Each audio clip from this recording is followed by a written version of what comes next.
So hello, welcome to our next Jack session. Today we have Jiří and Hans, if I'm pronouncing it correctly, speaking about Spring Boot 4 and Spring Framework 7. From organizational point of view, toilets are at the end of the corridor. You go to your right, and please help yourself to food and drinks. And guys, floor is yours. Thank you. Thanks. So hello everyone. My name is Jiří Pejla, and I would like to show you some news in Spring Boot 4 and Spring Framework 7. So this is agenda for this presentation. I would like to start with a short introduction of our company, and then I would like to mention some problems during upgrade, and then I would like to concentrate on Declarative REST client and version annotations. And then I will pass word to my colleague Hans Christian, and he will show our Spring Boot Starter project, and he will also show some demo of observability in the new Spring Boot.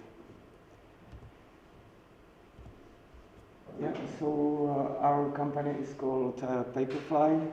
It's written in Norwegian language because it's a Norwegian company. So we provide software as a service, and we work in field for digital asset management and on-brand content creation, and we have quite a lot of offices, but most of the developers are located in Norway, France, and in Zlín and Brno.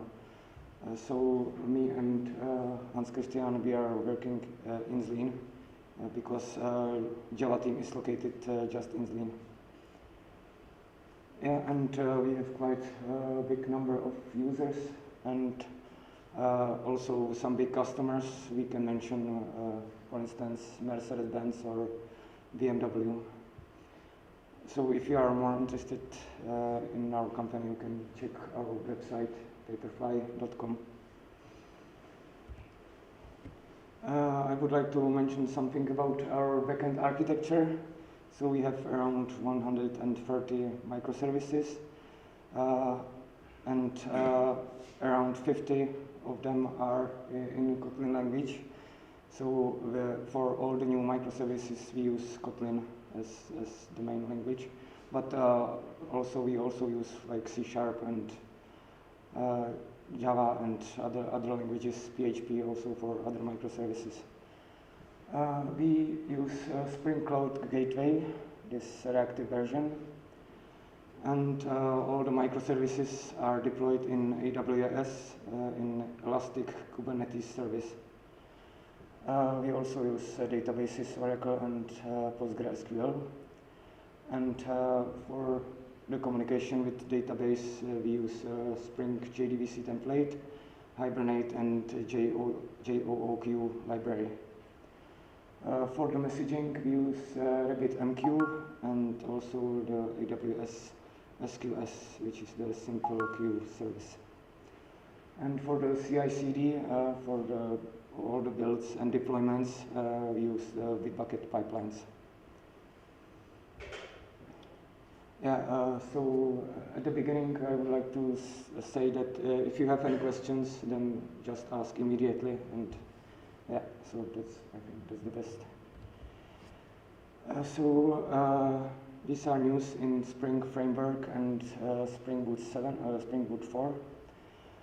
So the minimum requirement for the Java version is 17, so it was also in the previous version, so it's the same. And for Kotlin, it's the version 2.2. For the upgrade, we use version 2.3 because then we can run on the JVM 25.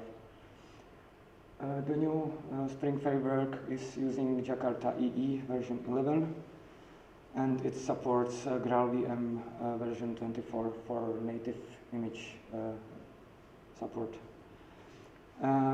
They improved a lot of things in the new Spring Framework, for instance, the observability, modularization, testing improvements. They use JSpecifier as the standard for the node safety. So there are this non-null and nullable annotations, and it's also good for like Kotlin integration, so we don't get so many runtime errors. And it's using JUnit Jupyter version 6. Yeah, so I would like to mention some problems during upgrade. The new Spring framework is now more modularized, so it's more divided to more libraries or these starters.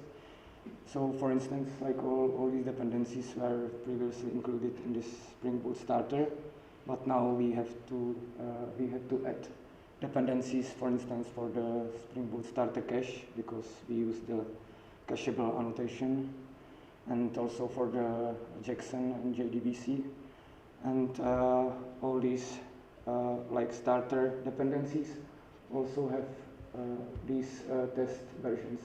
So if you need to have to like use something from the library for the testing, you have to include also this test dependency.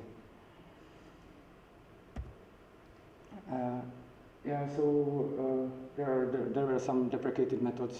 For instance, in this URI components builder, there was method from HTTP URL, but in the new version you have to use from URI string, so that's quite easy to write.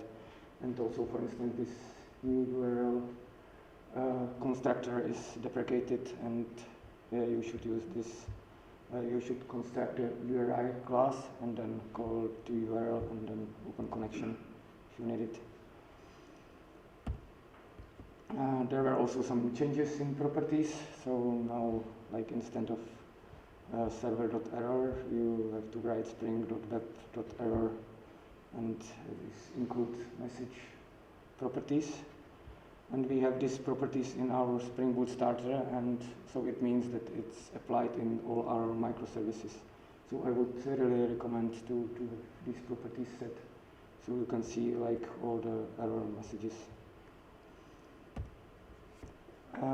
There were some changes also in the Fein configuration, so you have to now create a bean for this Fein HTTP message converter. And this is the example because we use the Spring Cloud Open Fein library. So this is the method for building this Open Fein client. We use just this standard like Spring encoder and decoder, and you specify the interface class, which contains all the methods for the client, and then you specify the URL, the base URL for this client.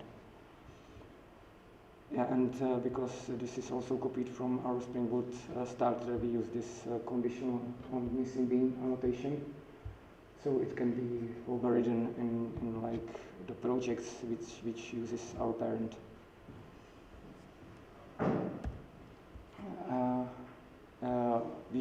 In our Spring Boot starter, we also have this. We also had this trailing slash handling method because we had a problem that in controller you don't specify like slash at the end for every endpoint, but some clients just like counts with that the endpoint can be called like at the trailing slash, with the trailing slash or without it, and the result should be the same. So we previously there was this configuration in like a web MVC configurer, but it was removed. So we had to create this bean with filter registration, with filter registration bean, and we just specify that for all the requests from in the controller, we just use this trailing slash handler. So it means that we don't care if there is slash at the end or not. And probably the biggest problem for our projects was that Jackson version 2.x is now deprecated, and there is Jackson free use as a default. try to use it with the messaging with our Rabbit, but there were some problems with like parsing messages in other services. But there is some possible solution that you use this property Spring Jackson, use Jackson 2 defaults. So you can try to test that, and if you still have problems with the Jackson serialization or deserialization, then you can use this dependency to Spring Boot Jackson 2. But this is like deprecated solution and will be removed in the future version. So we should try to migrate to Jackson 3 soon. Yeah, and now I would like to show the Declarative REST client. So you can define your REST client as an interface, and you can use annotations with HTTP exchange, and for instance the get exchange or post exchange or put exchange. So these annotations were also available in previous Spring versions, but now there is also this annotation import HTTP services, which like makes the configuration really easy. So you can just define this interface with methods, and this configuration class with import HTTP services, and you pass this class, and it means that Spring will generate all the implementation of all the methods for this interface, and you don't need to care about any other configuration. And there is also new annotations for retrying and concurrency limit. So you can specify like how many retries, if there is some 500 error response from the client, then you can specify how many retries are there, what's the delay, and what's the maximum delay, and how it's the retries like repeated. And also you can specify the concurrency limit and what will happen if there are like too many requests, if it is rejected, or if the thread have to wait. Yeah, and in this get exchange or in these methods, you can use the standard annotations that you use in controllers. So it's the same like path variables and query variables or request body. So it's very similar to what you have in controllers. Yeah, and for this retriable annotation to work, you have to include this enable resilient methods annotation in the configuration. Yeah, and if you want to configure more things, you can create your bean with web client.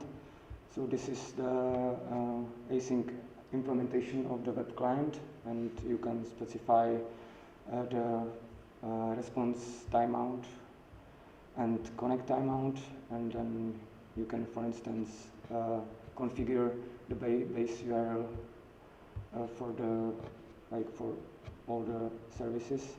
And you can also specify default address cookies. And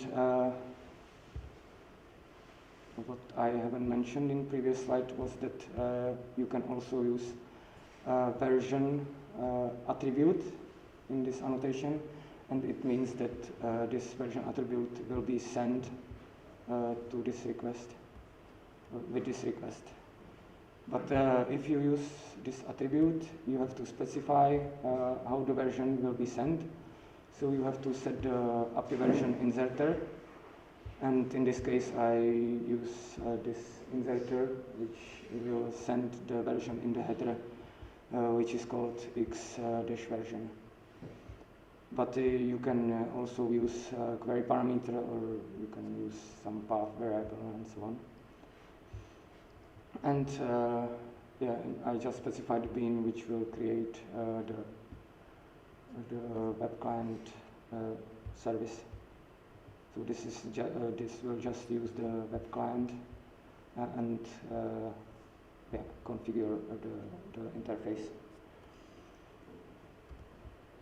Yeah, And I would like to mention also exception handling. So it's not like new, but it can be useful also in this case for the web clients. So if you get, for instance, 500 errors because of connection timeout or read timeout, then you can handle it with web client request exception.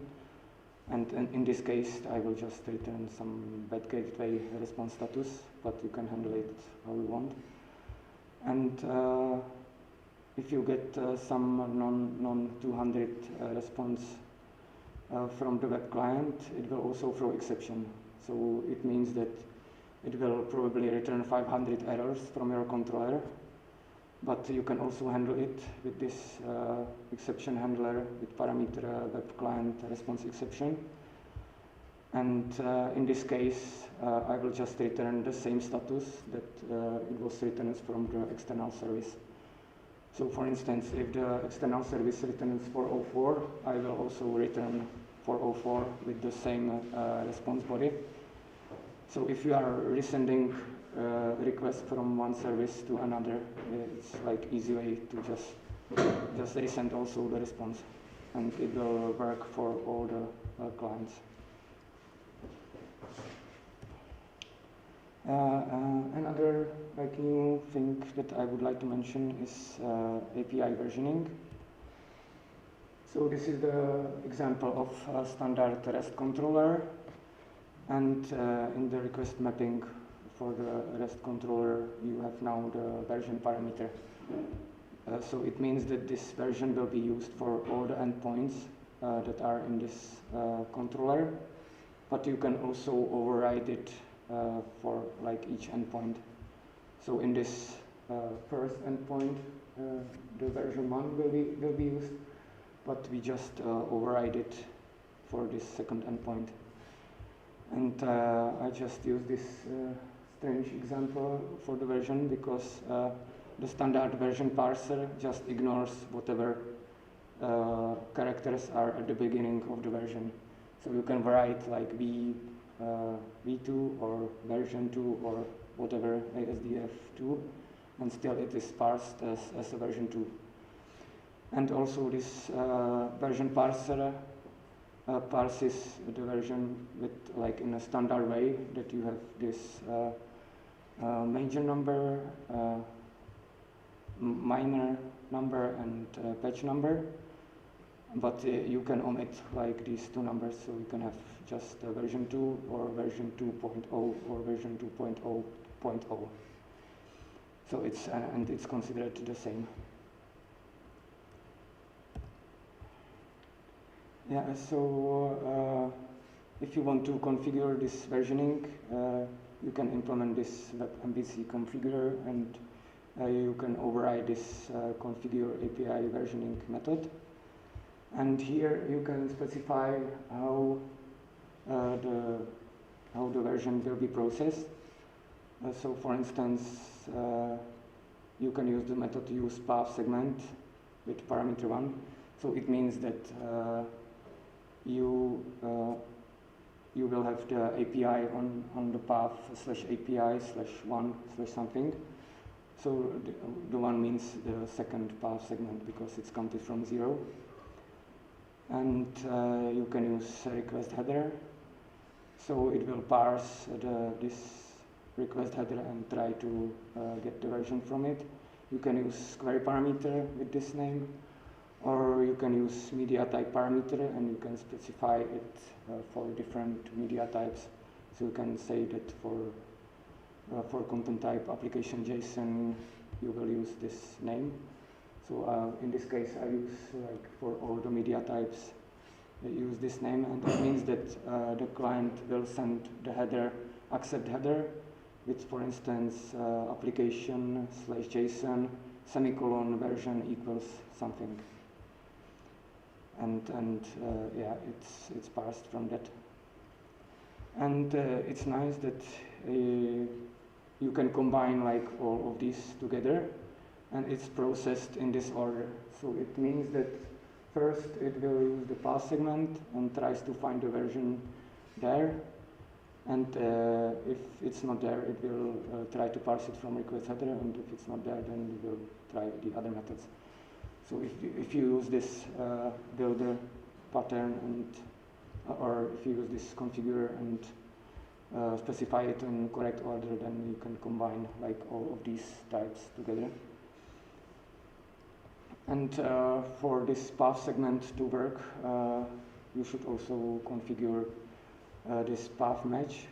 So for all the REST controller annotations, this configuration will add this path prefix.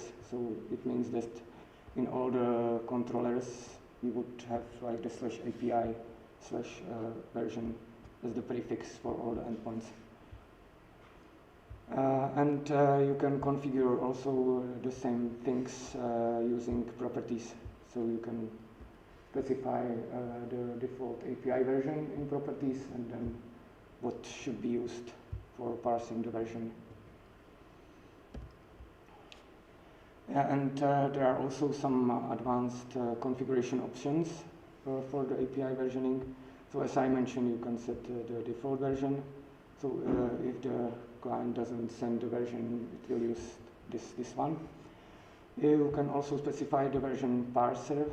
So you can, for instance, in this example, I would just replace all non-numbers with empty string and then return it.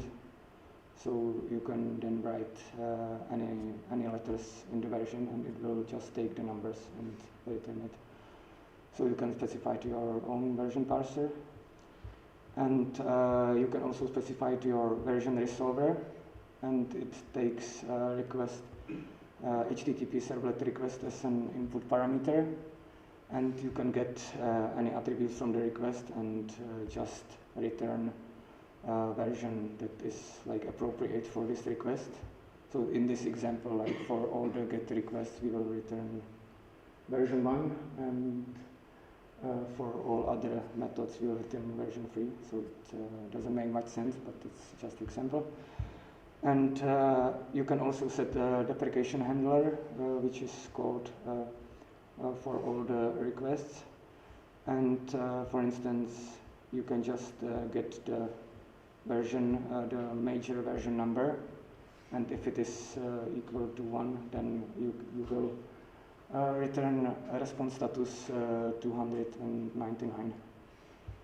So it's nice that you can like handle like some deprecation for all the endpoints. And so there is one mistake in this slide. So do you have some ideas what's wrong there? Default version. Default version? Shouldn't it be 2 or 0? No. There is like if you use this configuration, you will get a runtime error. So do you have some ideas why?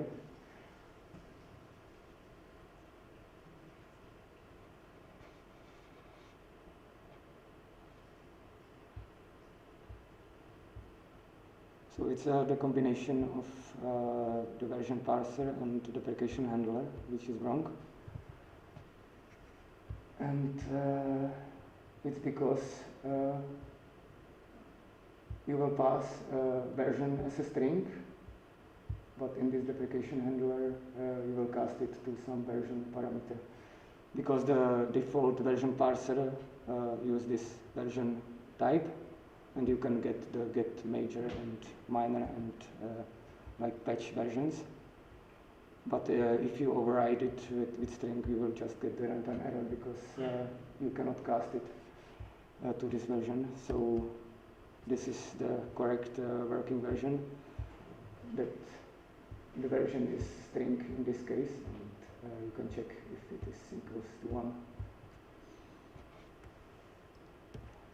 Yeah, okay, so that's all from me, and now I will pass word to my colleague, and he will show some demo.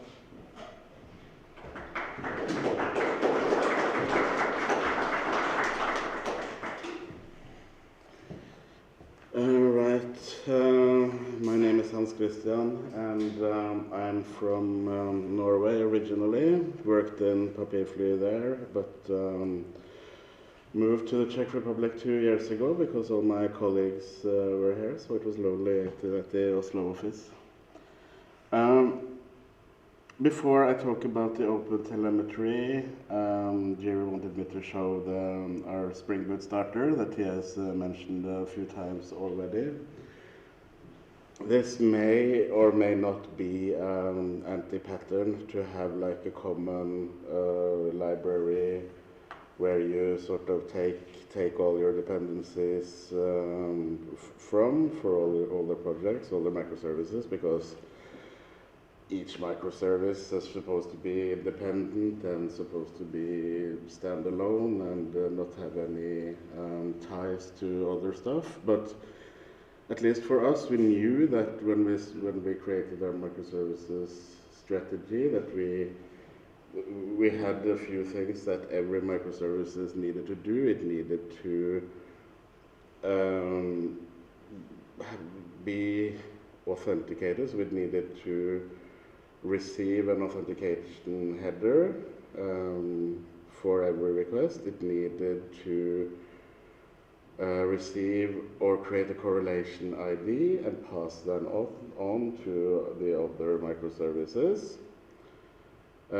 So we decided to combine all of these things into a common starter, and I can show quickly here.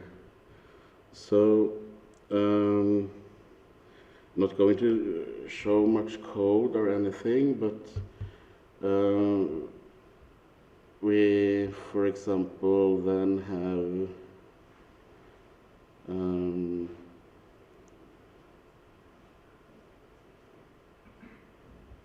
the JVT parser. Yeah, that's the auto configuration.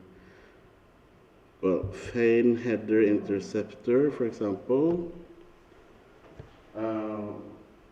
It doesn't look great, but this then applies the authorization header and the correlation ID on each feign request that we send. And then we have the authorization interceptor that intercepts each request and checks that we have an authorization header. If we don't, it throws an exception. Yes, please. Could you please increase the font size? Yes.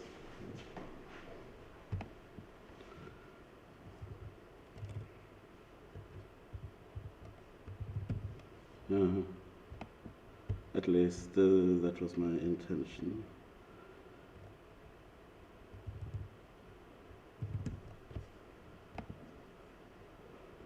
View, Alt Shift plus. You can switch to the presentation mode. Yes, I can switch between the presentation mode. So.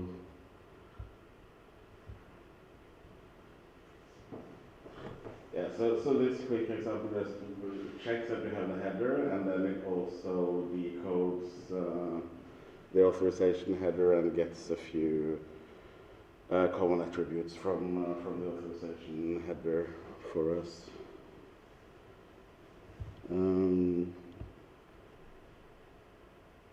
The correlation ID filter then takes the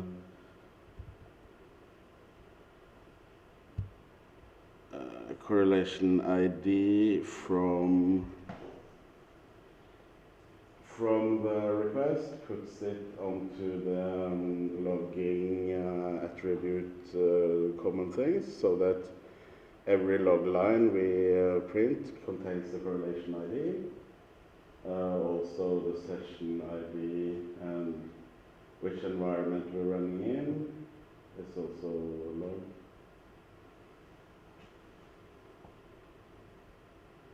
I'm also going to show you quickly that we don't need to do this anymore in Spring Boot 4 because well, the authorization header we still need to intercept, but the logging of the correlation ID is automatic in Spring Boot 4.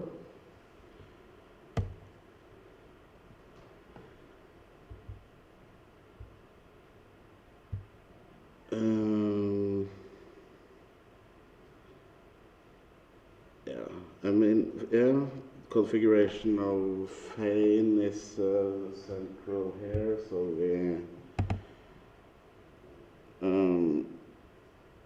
yeah.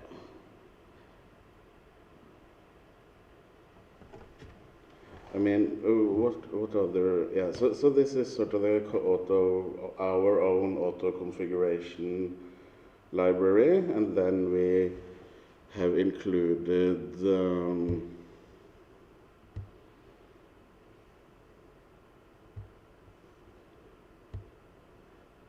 common dependencies that we think we need in all projects.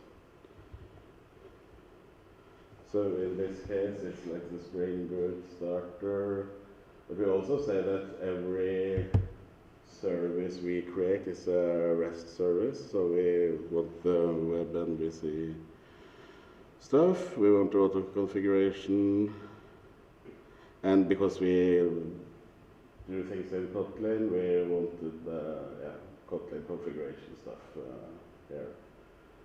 And now Spring Boot has quite mature support for Kotlin, but when we started 6 years ago, it was a little bit touch and go, so it was a lot of extra stuff we needed to do just to make that work seamlessly. But the benefit when we have this as a platform then is that we sort of, mostly when we start a new project, we can focus on the business logic instead of how to run a service the way we want. So I like that.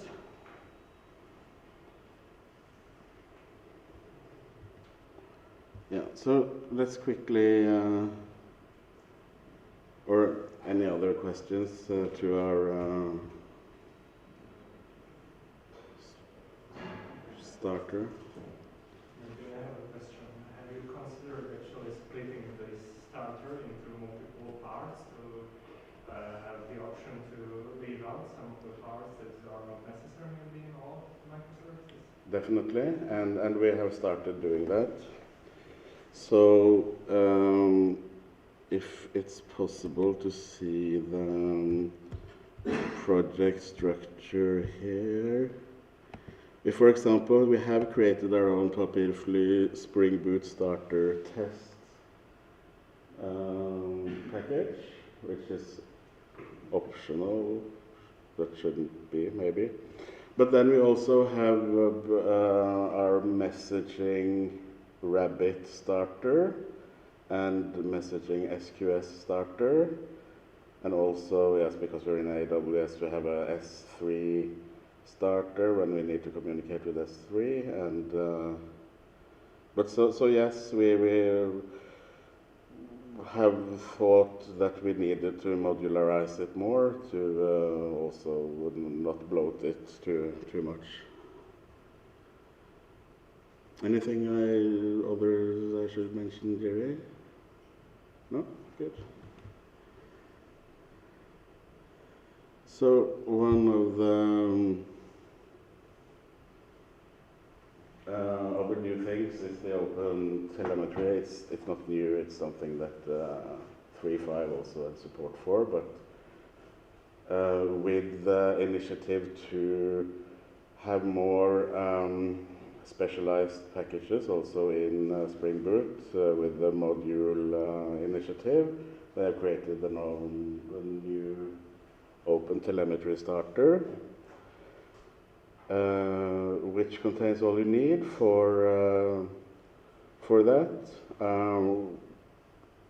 Before you needed to activate or enable the actuator, but that's not supposed to be necessary anymore. So you should get everything you need for like the 3 golden pillars of observability: the logs, the traces, and the metrics.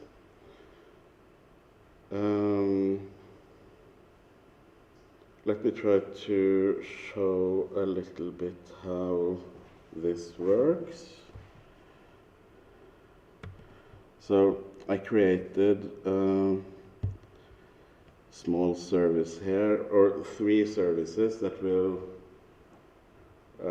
call each other. So one endpoint that will call service B, and then the service B will call service C if it doesn't already have the data cached. And I have a Docker Compose service that is running Postgres for database and Redis for caching. And then we have this OpenTelemetry Grafana stack, which is running LGTM, which is Loki, Grafana. Sorry? Tempo and Mimir, yeah. So that will then collect the data from the Spring Boot services. Let me see. As I said, you should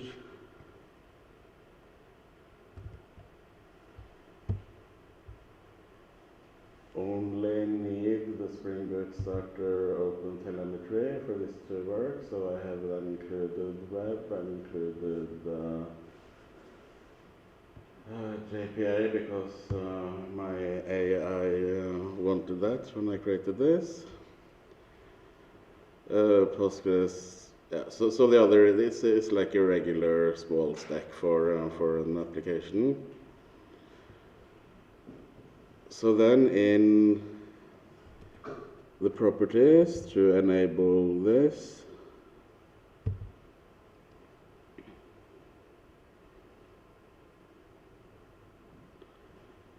you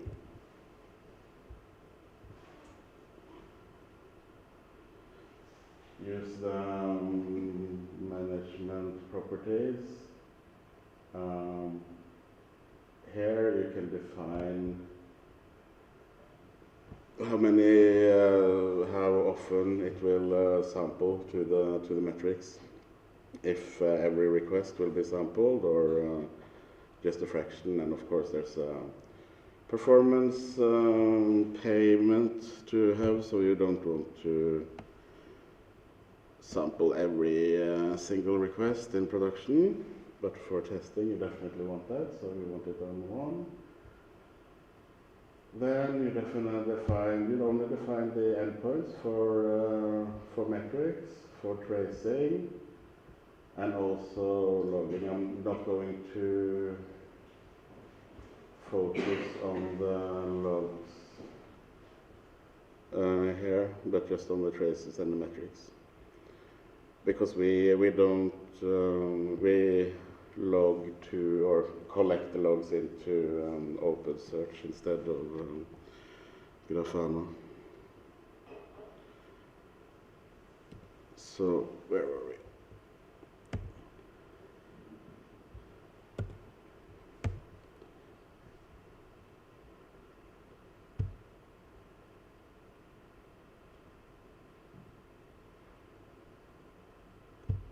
Let me see, to get, yeah, well, I will show you first what we get just out of the box. So I'll run these 3 services. I hopefully have Docker.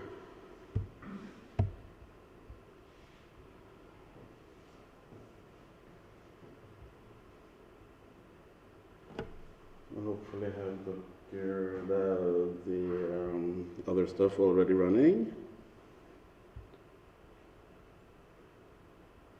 Let's close Slack.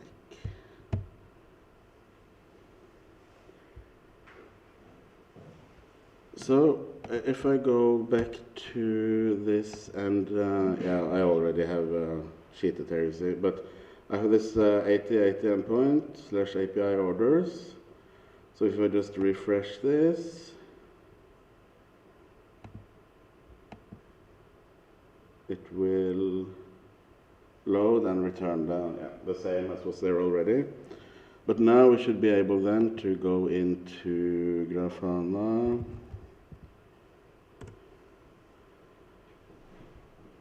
And search for traces. And see that we have,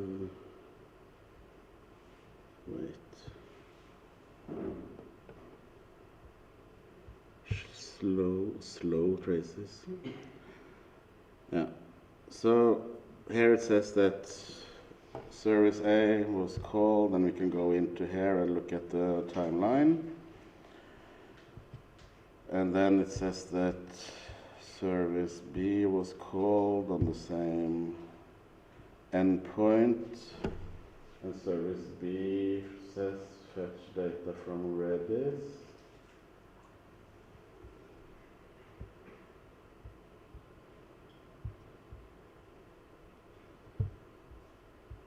And service C was called with users, but this is useful to see, of course, but it's not exactly what I want, because I wanted to see the relationship between the different calls, that we call service A and that calls service B and stuff. So what we need to do to make that happen is to set this observation registry. So our REST client will then get this observation registry. We need the same thing in service B.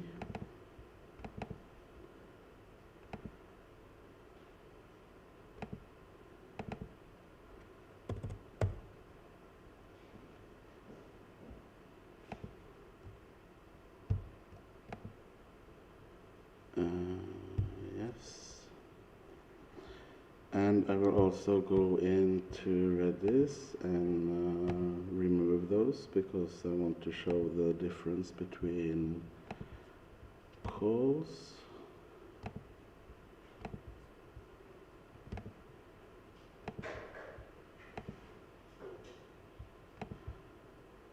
So these are ready again. If I go here now to orders and reload this page, and if we look at just the last couple of minutes, so if that wasn't it,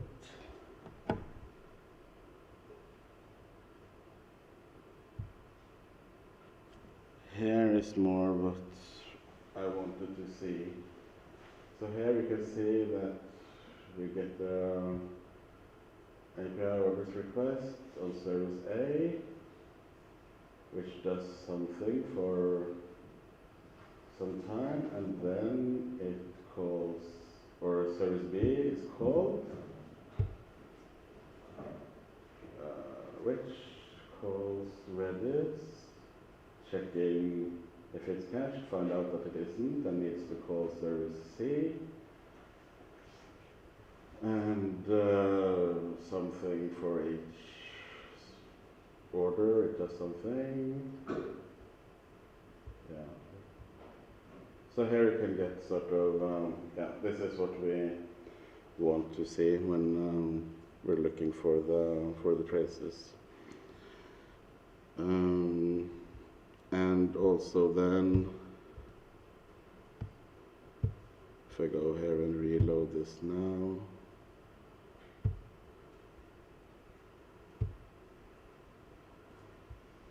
I should see that it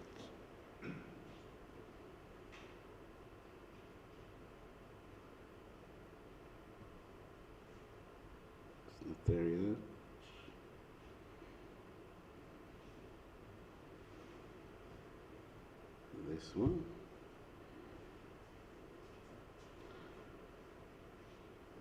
Yeah, so it's just to show that in this case, this was much faster, and that it's only calling service B and getting data from Redis, and only calling service B. So that's the traces, and you can also see them in the logs. So if we look at the logs for the application, it will have applied this trace ID on my request, and it will propagate that trace ID then through the headers to the other services. So we should be able to find this again here.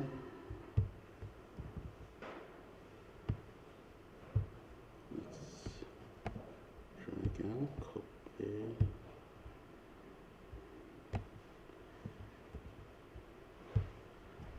Yeah, we're not, so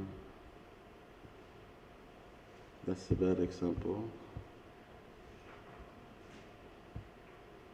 But it clearly, and yeah, okay. Now it restarts because I double clicked. So, as I said, you should be able to find them. Yes, so that's it for the tracing. Then it's the metrics. So, yeah, Spring Boot then also dumps, like it's the Prometheus metrics, is it, into here, so we can go into metrics and get lots of nice graphs from your JVM parameters. So this is also then a great way to show or inspect the health of your different applications, which is needed. And you can, of course, then add your own metrics and get statistics on them as well.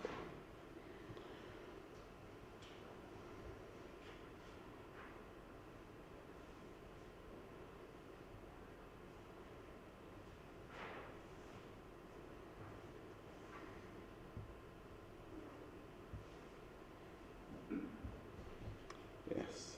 Any comments or questions?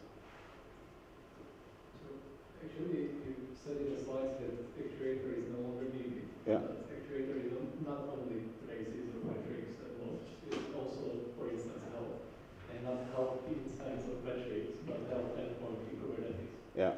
So this is replaced how? So actuator isn't needed for OpenTelemetry metrics and traces, but definitely useful for other purposes like health and uptime check. So yes, we're not going to deactivate it. Yeah.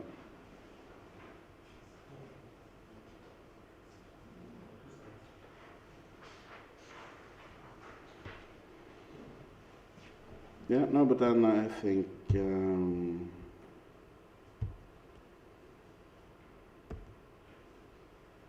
that's it for us. Well, thank you for your interest.